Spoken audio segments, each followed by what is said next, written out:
So we thought it was really important to have people from the U.S. Forest Service here today.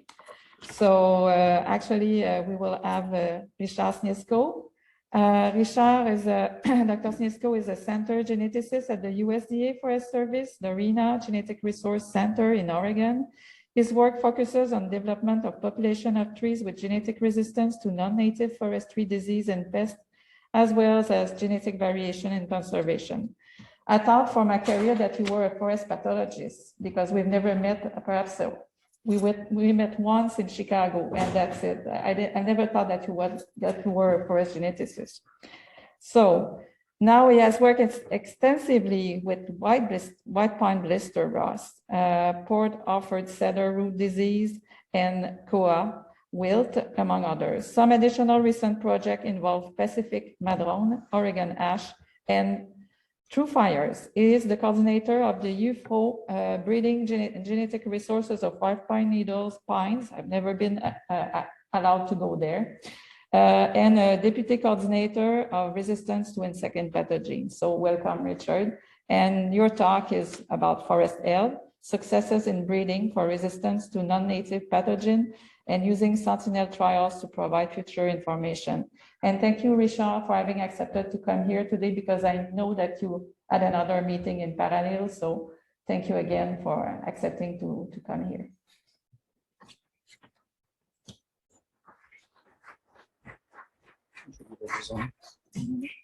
Oh, I will let yeah.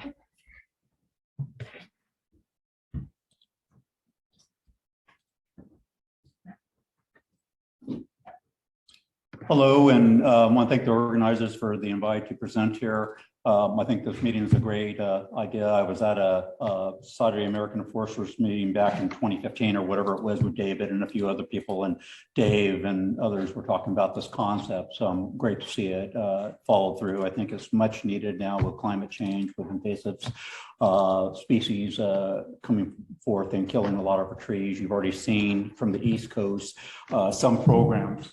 What I'm going to talk about is mostly the West Coast and Hawaii and programs that I'm involved in. Now, I come at it from a different point of view. I'm not in the research branch of the U.S. Forest Service. I'm kind of in the National Forest branch implied thing. So my duty is to make it happen and find resistance. And I work with some folks in Hawaii with koa, and I talked to the one gentleman there, and I told him, well, look, we can solve your problem, but I won't be able to tell you why it works. And that's where a lot of partnerships and with a lot of you can help out understanding why it works. But fundamentally, I'm involved in tree breeding and solving a problem.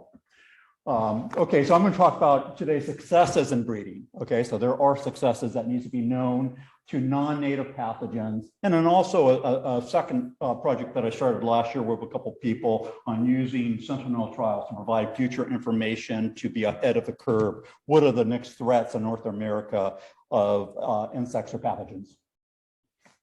So as we all know, there are pathogens and pests around the world that affect our trees. They can kill 99% of some of our tree species.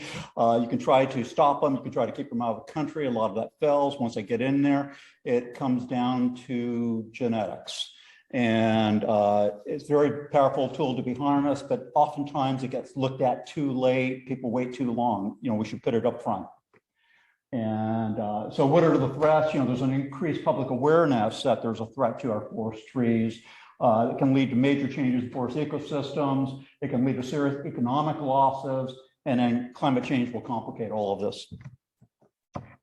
I know there's a discussion session after this. I'm going to go through things very quickly, show you a lot of what's been done without going into detail, and we can talk more later. So again, there's, you know, I'm a big proponent on keeping new pathogens and pests out of the country. That should be number one, no doubt about it. But in cases where that fails, ultimately it will come down to genetics, and that's where a lot of you can be involved and be helping with these programs. A key is whenever you're working with a program, Jennifer and I published this little diagram in a paper in 2017 and whatever like that too. This is key to remember. There's a research phase to things, but there's also a tree improvement and tree breeding phase. You have to have management commitment over time, and you have to have restoration and reforestation. And I like to tell anybody that if you're in one of those and all four of them aren't there, you're not going to have success. If you're in research and you discover a couple of genes for resistance, but nobody's using it, well, hey, so what? If I'm in tree improvement and I develop the best resistant material and silviculturists aren't planting it, so what? If you don't have management support, the program's not going to be successful. Right now with Porterford cedar, we have an opportunity. You'll see a little bit about the program in a minute. I think it will potentially be the first species in the world potentially that's been on a kind of a threatened list that will be functionally restored. And we have tribes, federal agencies, non-industrial landowners, a lot of people interested. We have the product. I told them now, I had a meeting with them in March out in the field and said, now it's up to you guys. The other three groups have done their part. Now it's up to the land managers. This is a photo of Drina. We do things on the large scale, okay? And, you know, we have a ton of resistant material. So if you need well-defined resistant material for certain systems, we test it, we retest it, we put it in the field, and, you know, we play devil's advocate and say, hey, are we sure this works? And we have some very high-performing stuff. We probably have the largest fog chamber in the world for this type of work. So again, we do things on a very, very large scale. Resistance is a numbers game, especially to non-native invasives. This is a list of some of the species in the West that have resistance programs at different stages. A lot of the ones at the top are 5-needle pines and white pine blisteras, you know, a classic. And depending which of the 8 Western species you're working at, we're at different stages there. There's different types of resistance. I'll show that in a minute. Porterford cedar is a real success example, I think. Koa over in Hawaii, I was asked to go over there in 2003, and now there's a high-end guitar maker bought land over there, putting in plantings, and you know they're deeming it a success. You know, so we'll see. And then Ohia over there, the really keystone species over there is really threatened by actually 3 diseases. Some of them more virulent than the others, and so we just started a program with that. So, you know, phase 1 considerations, is there genetic resistance? You hear people say at times, well, no, I don't think there's any genetic resistance. And I was asked at a panel once for National Academy of Science when I was giving a webinar. So, hey, do we need to do genetic engineering for any particular species? Have you found there's any species there's no resistance for? And I said, I can't think of a species that there hasn't been shown definitively there's no resistance for. I can see people have made that statement, including about one of the species I will talk about, Porterford cedar. For 15 or 20 years, a pathologist worked with Porterford cedar looking for resistance. It's in the literature that there is no resistance to Porterford cedar. Then they were about to give up. They had a couple clones left. They decided to retest them one last time. And in 1989, they published a paper saying, by golly, there is some resistance. They kind of mischaracterized the resistance. But from that point, the U.S. Forest Service then took off and started an operational program to develop resistance, and I'll show you some of those results. So you have to be careful when you're looking at resistance to look at it properly and not overstate it, not understate it. So what's the frequency and geographic distribution of resistance? What type of resistance? Major gene, quantitative? What's the level of resistance? Is it durable? Will it last forever? Is it stable? And I think you also got to know that trees are different than crops. You know, you can take shortcuts of crops to develop one cultivar. I found a Porterford cedar that had 100% resistance, and one of the pathologists said to me, hey, your job's done. You just cross out one parent with every other tree. And I said, well, not quite that simple. And so, you know, maybe with crops, and if we were interested in cultivars, we could do something like that. Kind of a phase 2, you want to know, is breeding necessary? For some species, yes, definitely. For some species, no. I think we have enough resistance in the first generation with enough phenotypus reluctans that we lucked out. Do we need seed orchards? Can we go back to the parent tree? How do we organize a successful applied program? Because when you look around the world, there aren't that many of them. I would venture that for non-native invasives, probably 3 of the top 5 programs in the world that are our facility. And there's a reason for that Venn diagram that I showed you. You know, how to maximize restoration, that's the real key, getting it back out on the ground once you have a resistance. And in the fundamental program, all the programs to date, for the most part, have been developed without using genomics or mass phenotyping. And there's various reasons for that. But I'm real excited about the potential that there is there. And so we have to look in a way. There's so many species affected by these things, we have to find shortcuts. So I think genomics and some of the other tools will allow us to do that. Here's white pine blisteras. Most people know the story, alternate host. It can kill 99% of your white pine species in some areas. there's major gene resistance and there's quantitative or partial resistance. Okay, that's kind of the story there. And it somewhat varies by species, both which ones, not all species appear to have major gene resistance. And some species appear to have quite a bit of quantitative resistance. Others have almost nothing. We're looking at foxtail pine now, a range-wide study of 150 families. And I'm hoping that there'll be 10 seedlings left out of, you know, the 6,000 or so that we have out there. It's very, very susceptible. This is the range of the white pine or five-year pines. On the left-hand column, the number is, again, it's a numbers game.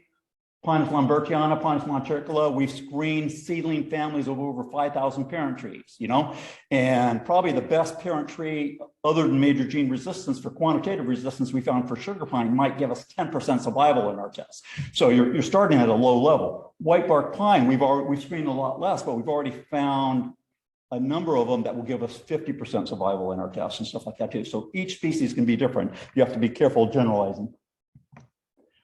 This is a field test of Western white pine, and 13 families were put out. And I apologize if anybody's colorblind because I used green and red in here, and these are some old graphs and they're redone, and I just didn't have the new ones ready.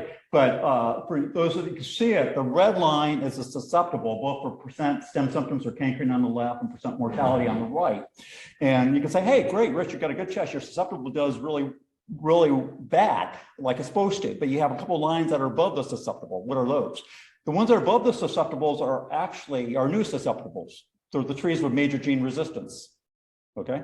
Because a virulent strain of the pathogen has arisen, and in Western Oregon, if you plant Western white pine with major gene resistance, it's going to look worse than our susceptible. And there's a couple of reasons for that, and you know we can talk about that in the discussion period and stuff like that too. But it's technically worse than our susceptible. All the families out there that are doing well right now, and some of these trees are pretty big. It was planted in 1999. You know, some of them have cankers and are living. Some of them don't have cankers within the same family. You know, nature of quantitative resistance. This is white bark pine. These are 10-tree row plots in these boxes.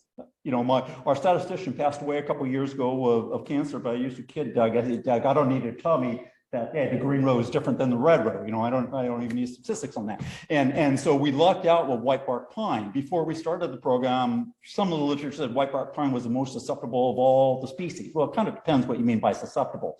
The susceptible individuals within white bark pine are very susceptible, but there's more resistance in white bark pine than we ever found in Western white pine or sugar pine. Here's kind of a map with pie clusters of where do populations vary in resistance. And long story short here, the ones with a lot of green and blue in the clusters have a lot of resistance. The ones like on the Olympic Peninsula there that have red and orange essentially have very little or no quantitative resistance. And so far we haven't found major gene resistance within white bark pine, but we do have one family that has 90% survival in our test, which is off the charts, even to the second place one. And so maybe with some genetic genomics tools and various other things, we can figure out both. So is that major gene resistance or what's going on?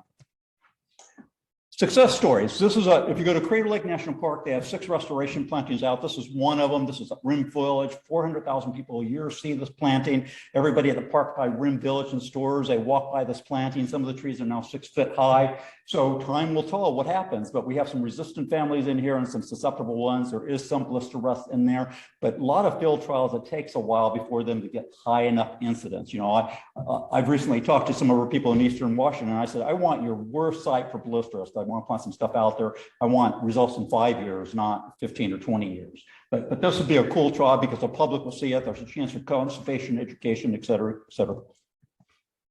Porter cedar, switching. Porter cedar gets a root disease. There were lawsuits against the Forest Service and BLM. I told you the resistance story when they first declared there was no resistance. There was found to be some resistance. We were asked to start a resistance program. We started it. Within 5 years of starting the resistance program, we had our first resistant seed out for the first seed zone or breeding zone and stuff like that too. We're since developing higher levels of resistance over different breeding zones and various other things. So not all trees have to take forever. Now, if we have some white bark pine has an advantage. I'll show you in a minute of the materials and what you can do. White bark pine, you can do rooted cuttings, you can do self-pollination, you can get it to flower at age 1 or 2. And at Dorena Genetic Resource Center, we probably have 1,000 or 1,200 parent trees from sea level to 1,500 feet, probably the most complete collection of a species maybe in the world for a conifer. So now, again, I'm on a research unit, so there's all sorts of stuff that can be done with that material. So for the right researcher out there that wants to cooperate or look at something and wants to look at a model species, Porterford cedar could be the one for you. So our job is to develop orchard population Porterford cedar that have durable resistance and get it back out there. And that's what we're starting to do for some of the breeding zones now. Porterford cedar used to be a big, massive tree. 2 years ago, I was called by one of the tribal elders in Coquille tribe. He says, Richard, I've heard about this resistance. I want the big trees back. Okay. They also have some land that they grow for timber, but he was more interested in the land that they use for restoration and getting the big trees back. And so I said, oh, okay, hey, what I'll do, I can tell you where to get seed because we can't, for general reforestation. But I said, if you're willing to set up a joint genetic trial restoration, we'll grow the seedlings, we'll label them, you guys plant them, we'll be a joint project. So I think back in March, 1,000 or so seedlings went in a trial on this tribal land. So we'll see how it goes. And I think theirs will be one of the better sites because the site prep on their land is better than it is on Forest Service land. The amount of resistance and stuff like this is a really early graph and stuff like that too. But for Porterford cedar, you can get, 50, this is in the greenhouse test, 50% or so survival versus maybe less than 10% survival for woods run. So, hey, it's really ready for prime time. We're not talking about a cultivar where you're looking for 100% survival. That'd be great, but we're also maintaining genetic diversity and genetic adaptability.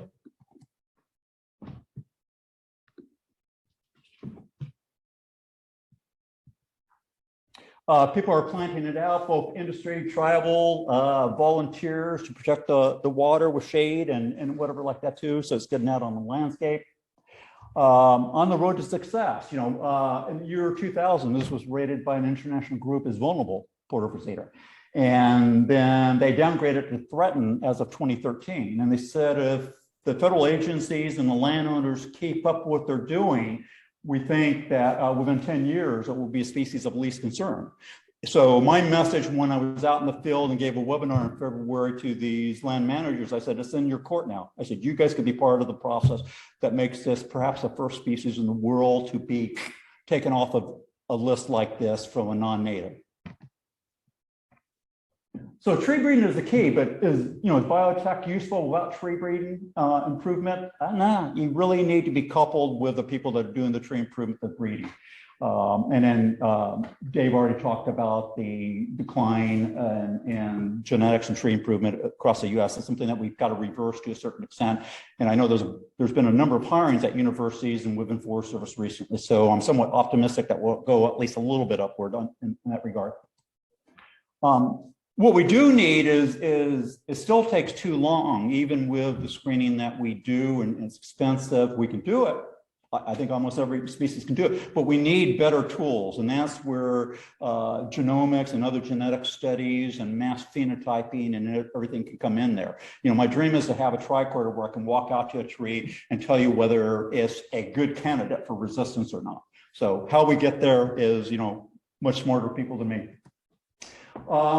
So wish list, we want to find what is durable resistance. When that was first coined by Johnson, it was, hey, durable resistance is you take a cultivar, you plant it out over many acres in areas that are highly susceptible over many years, and it's durable until it's no longer durable. Okay, so that's kind of a retrospective thing. With trees where they have to be out there for decades or hundreds of years, we don't want to plant major gene resistance like Western white pine and find out 5 years later, hey, it's toast. And so we, understanding a little bit more what is durable, that's where you can help the tree breeders like myself. Can we develop genetic markers, biomarkers that help us with rapid resistance evaluation for major gene resistance, for quantitative resistance, speed up the breeding by inserting genes in some cases, using new genes in some cases, as we're talking about chestnut. Really understanding, I have no idea what the genes for white pine blister rust resistance in our species are. Are they comparable at all to the Eurasian species? We have a trial right now where we have Pinus sibirica and it has 95% survival. And some of our white bark pine have 70, 80% survival. Are they even using the same genes, mechanisms, and whatever? Be interested to know. If so, then maybe it will give us a hint. Well, hey, maybe it is going to be durable because sibirica seems to be doing okay. If they're different genes, then are they going to be durable? we heard something about speeding up flowering in chestnut. You know, if we could speed up flowering in things like sugar pine, that would be very helpful. And all these tools need to be inexpensive to use if we're actually going to use them to solve the problems for society and keep these trees out there.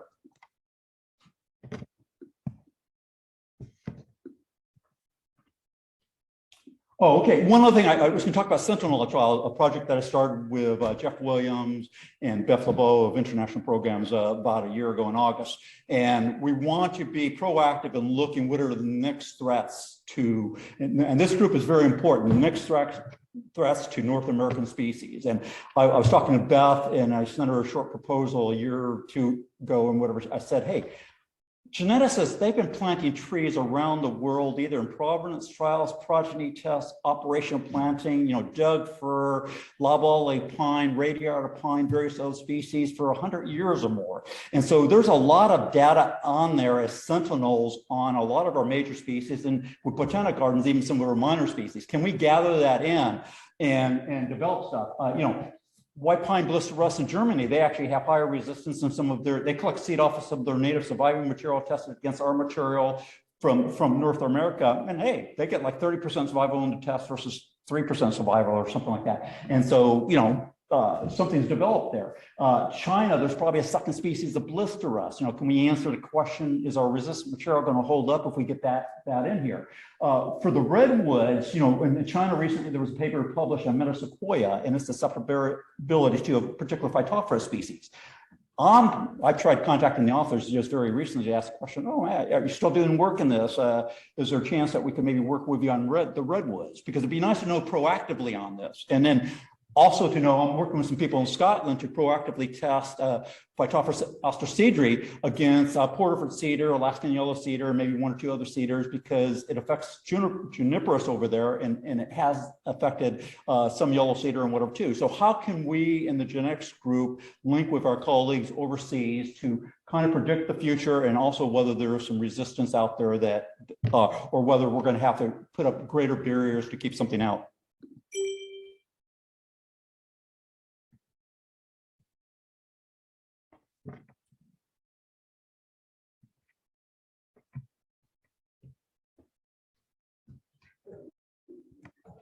Okay, just, you know, any of these programs take a lot of cooperators. We have a lot of cooperators, private companies, you know, 5 or 6 different tribes, states, counties, federal agencies, including national parks, et cetera, like that too. But a lot of people in research groups as well too. We have a ton of material, and if you're interested in well-defined material that could be used for resistance studies, you know, we have a lot of, I think, good material, but it's not our position and job to go ahead and answer a lot of the fundamental questions that could be or should be answered on that. Thank you.